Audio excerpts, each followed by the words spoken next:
Good afternoon. This is Scott Horton. I'm an agronomist with Bear Crop Sciences in Mississippi.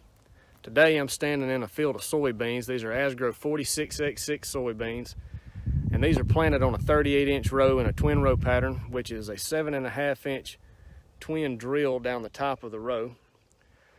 We get a lot of questions throughout the year in regard to soybean planting density and soybean row spacing and planting configuration. There's a lot of different ways that soybeans are planted across the Mid-South. We go from very precise ways to plant soybeans, which would be something like this twin row pattern that I'm standing in now, all the way from spreading them out of an airplane, harrowing them in, waiting on the rain to get some of them up. And I get a lot of questions about what the yield potential of these beans are in these different systems. There's been a lot of work done on this by Jay Mahaffey at the Scott Learning Center in Scott, Mississippi. And he's going to go through some of his data that he has and explain why we see response in some of these beans at different row configurations and why we don't. So I'm going to turn it over to Jay and let him explain it to us. Well, good morning. This is Jay Mahaffey at the Scott Learning Center in Scott, Mississippi. As we get later and later in the planting season every year, we seem to get a lot of questions about different planting configurations and things for soybeans, and I thought we'd get together this morning, a couple of folks, and have a little conversation about it. Well, thank you, Scott. We have done a lot of work like this over the years, but I want to issue a couple of cautions before we get too far into it. We simulate as best we can the things that happen in the field, but we still have to evaluate each field very deliberately for decisions that we want to make in that field. All the agronomic factors are still important, but we do our best to simulate that. Also, don't mistake some of these stands you see on these slides to be justification to go out and plant deliberately very low stands. We are dealing with the real world reality of how we farm, and sometimes we wind up with non-ideal and really not the target stands that we planted. So I don't mean to represent to you today that everything I'm going to show you is all the data, because we typically do this kind of work over several different varieties when we do it. The data is available to you, and if you'd like it, we'd be more than happy to share. Today we're going to concentrate on the impact of the different row configurations and some of the limitations they may have. This is a representative set of the kind of planting systems that we typically compare over the years. We plant single rows with a 30-inch planter, typically about 130,000. We also do that with 38-inch rows, single rows. We plant the drill soybeans on a 7.5-inch drill spacing. We usually try to plant those with relatively high population, realizing we're not usually, if we adjust the machine, going to get the stand, the same percentage of the stand up we do in some of the row planted. The single rows with the 38s, we plant those about 130,000. The broadcast is planted with a spin spreader at 160,000 seeds per acre. And the twin row 38-inch, 7.5-inch are planted with our monosem at 130,000.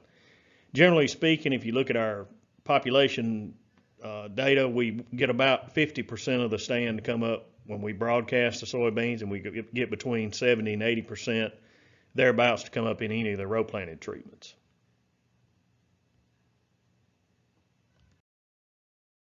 (2018) was the first year we had done this test, and you see the yield results on the screen here. The only treatment that really yielded significantly less, and I don't know if it would be truly significant, but less than the other treatments, were the drill 7.5-inch beans. In this particular case, we wound up adjusting our drill the best we could. We wound up with a really high, almost 2x or more than 2x in some cases, population planted. And those drill beans turned into a big, thick mat of soybeans that were difficult to harvest. When you look at the 30-inch single, the 38-inch twin, the 38-inch single, and the broadcast, you see the yields in those were comparable across the test. We repeated this again in 2019, and you'll see those results on the next slide. And you see a similar result. I did not include the stand data from 2019, but the yield data is very similar. They're in different order on the screen from the way we made the slide, but you can see that the twin row, the drilled, and the 30-inch singles were three of the higher yielding treatments, but there wasn't a whole lot of difference in the single row and the broadcast either. So let's talk about the difference in the systems, the pros and cons. You think about the 30-inch single row. that there's system compatibility that a lot of people seek. They want to plant 30-inch single rows so they're on a compatible row spacing with their grain crops, corn crop primarily. The yield potential of the 30s, if we can maintain drainage, is really good. And also weed control associated with those narrow row spacings is usually better. The cons of the 30-inch system would be drainage.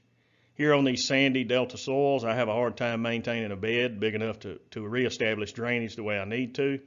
And also the equipment, there are a few more row units and things on 30-inch planters that are typically not on wider row planting or wider row equipment.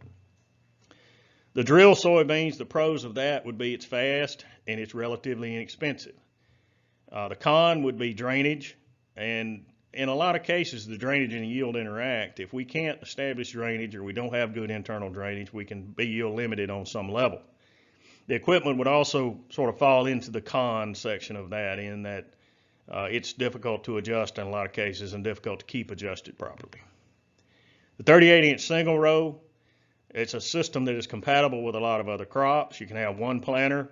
Also, one of the other pros of the 38-inch single on beds is it drains well. We can establish enough bed and keep enough bed to maintain the drainage we need in the field. The con of the 38-inch single row, and it's why it's typically lower yielding here at Scott, would be sunlight interception. It doesn't cover the row as quickly, and sometimes it can be off a little bit in yield versus some of the other row spacings.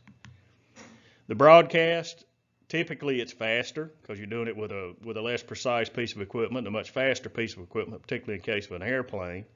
The cons of that would be if you broadcast, you typically wind up with a flat planted system and it doesn't drain terribly well. There can be a little bit of yield lag in there versus some of the bedded systems and some of the row planted systems versus the broadcast. Now really, when we get to it, the system that we prefer most of the time here on the Learning Center is the 38-inch twin row. It's a system that's compatible with a lot of other crops. Even if you plant the other crops with single row planters, you're still on the same row spacing. The yield potential of it is usually long-term 2 or 3 or 4 bushels higher than some of the other competitive treatments.